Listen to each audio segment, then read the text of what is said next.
Menurut salah seorang pengunjung asal negara Putulistia, libur panjang Nyepi dan Kemak Geni dimanfaatkan bersama keluarga untuk menikmati keindahan panorama Pantai Sanur sambil menikmati kuliner khas di pinggir pantai.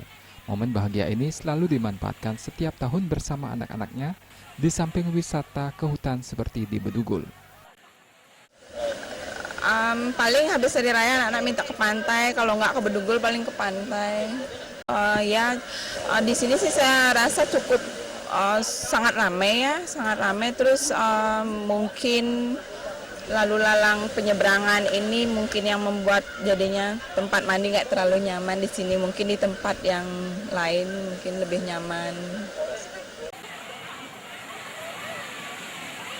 Namun kenyamanan pengunjung yang mandi di pantai sedikit terganggu dengan banyaknya aktivitas penyeberangan kapal boat menuju ke Lembongan, Lombok ataupun tujuan Gili Trawangan.